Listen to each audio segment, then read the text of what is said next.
সুপ্রিয় শিক্ষার্থীবৃন্দ, আশা করি তোমরা সবাই ভালো আছো। আজকে আমি তোমাদের মাঝে উপস্থিত হয়েছি নতুন একটি ভিডিও ক্লাস নিয়ে। আজকে আমরা পড়ব হচ্ছে নবম শ্রেণীর দ্বাদশ অধ্যায়ের অর্থনৈতিক নির্দেশকসমূহ ও বাংলাদেশের অর্থনৈতিক প্রকৃতি।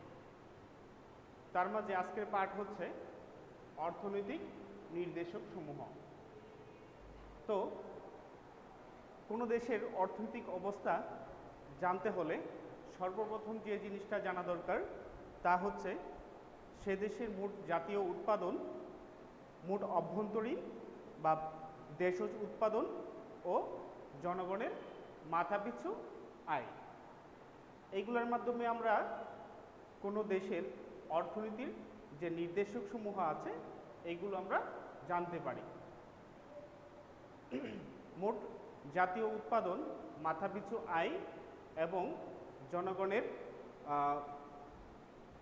মোট আয়, মোট দেশজ উৎপাদন, এগুলোকে বলা হয় অর্থনৈতিক নির্দেশক।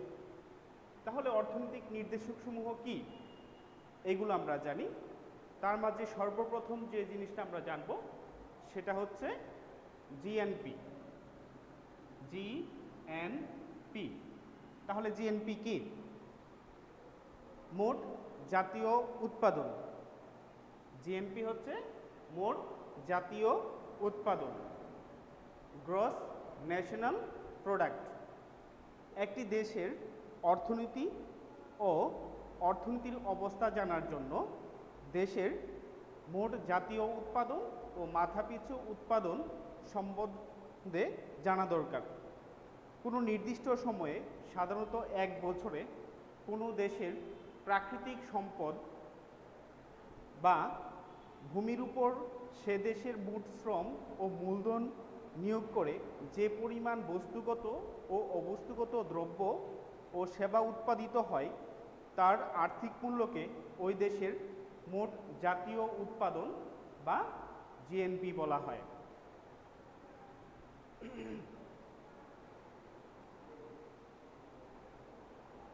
সেবা বলতে কোনো দেশের অবস্তুগত দ্রব্যকে বোঝায় যার উপযোগ এবং বিনিময় মূল্য আছে।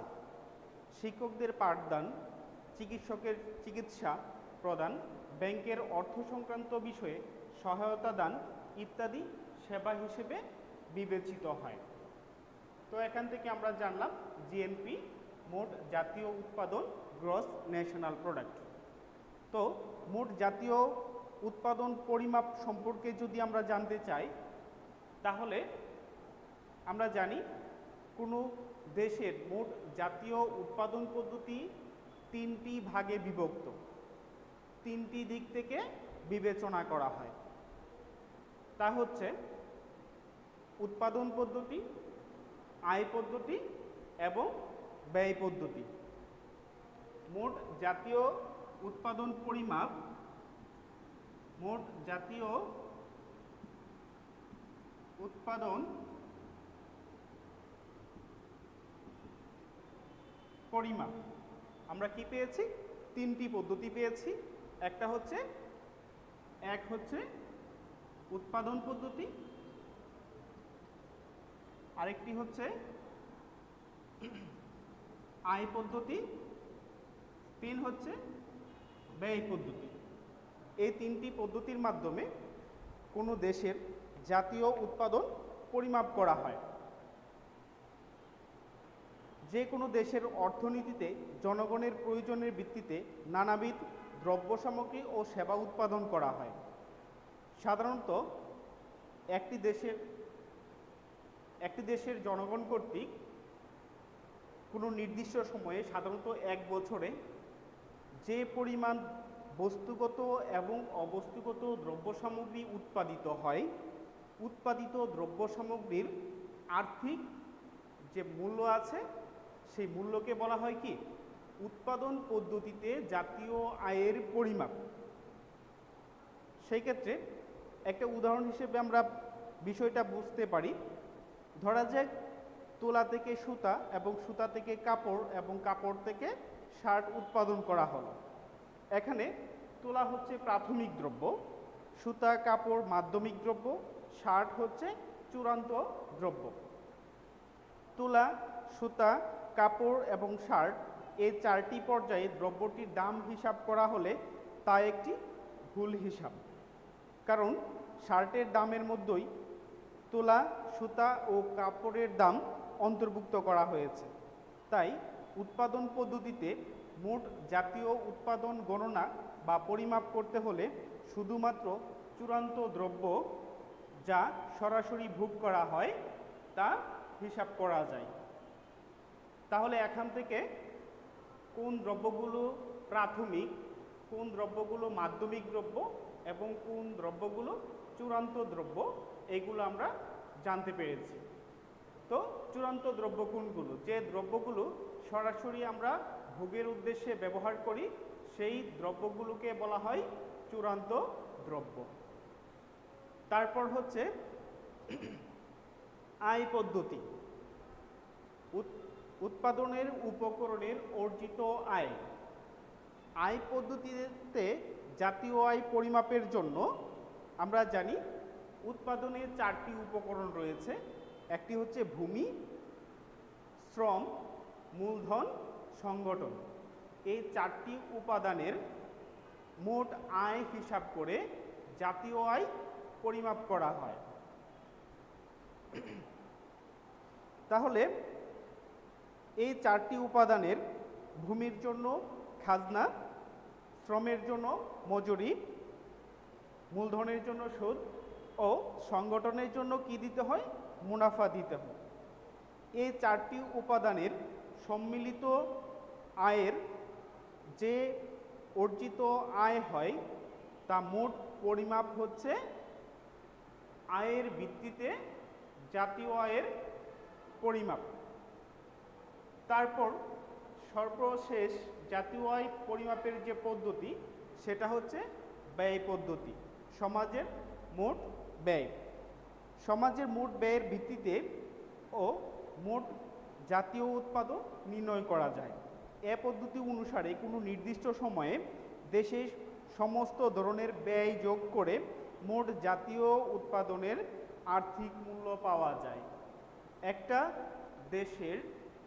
একটা দেশের সমস্ত ধরনের ব্যয়ের সমষ্টিকে বলা হয় ব্যয় পদ্ধতিতে জাতীয় উৎপাদনের পরিমাপ।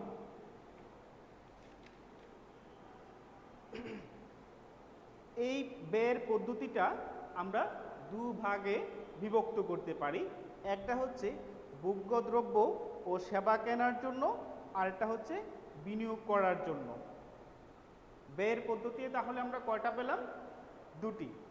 একটি হচ্ছে ভোগ্যদ্রব্য ও সেবা, আরেকটি হচ্ছে বিনিয়োগ। ব্যয়কারীদের প্রধানত তিন শ্রেণীতে বিভক্ত করা যায়। তা হচ্ছে সরকার, বিভিন্ন সরকারি বেসরকারি প্রতিষ্ঠান এবং হচ্ছে জনগণ। কোনো নির্দিষ্ট সময়ে সাধারণত এক বছরে সরকারি প্রতিষ্ঠান, সরকারি প্রাতিষ্ঠানিক এবং বেসরকারি ভোগ ব্যয় ও বিনিয়োগ ব্যয়ের সমষ্টি ওই সময়ে ওই দেশের মোট জাতীয় উৎপাদন। তারপর আমরা যা জানবো তা হচ্ছে জিডিপি।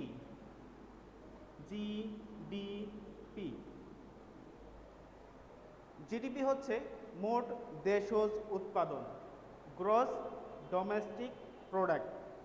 মোট দেশজ উৎপাদন হচ্ছে কোনো নির্দিষ্ট সময়ে সাধারণত এক বছরে দেশের অভ্যন্তরে বা ভৌগোলিক সীমার ভিতরে বসবাসকারী জনগণ কর্তৃক উৎপাদিত চূড়ান্ত পর্যায়ের দ্রব্য সামগ্রী ও সেবাকর্মের অর্থমূল্যের সমষ্টি। এই জিডিপি হিসাবে জিডিপি পরিমাপ করার সময় যে দেশের অভ্যন্তরে যে বিদেশি যে নাগরিক আছে তাদের যে উৎপাদন আছে সেটাও জিডিপিতে হিসাব করা হয়।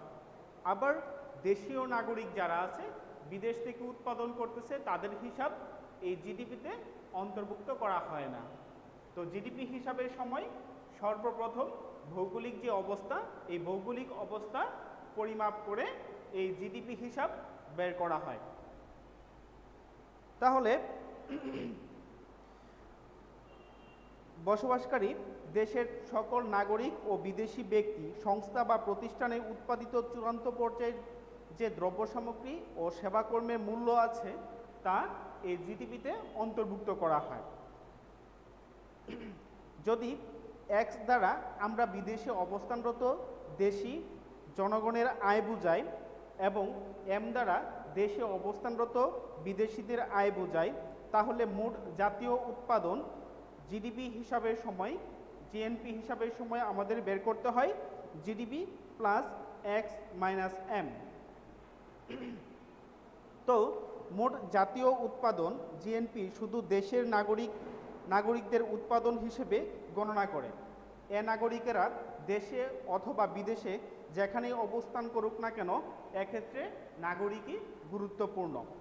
জিএনপি হিসাবের সময় আমরা যে জিনিসটা দেখি, একটা দেশের নাগরিক সে দেশের ভিতরে অবস্থান করুক বা দেশের বাহিরে অবস্থান করুক, সেটা বিবেচ্য বিষয় না। কারণ হচ্ছে দেশের নাগরিকে যে আয় করে সেই আয়ের সমষ্টি হচ্ছে জিএনপি। আর যখন আমরা জিডিপি হিসাব করব, তখন আমাদের হিসাব হচ্ছে একটা দেশের অভ্যন্তরে, সেখানে শুধুমাত্র ভৌগোলিক সীমানা বিবেচনা করা হয়।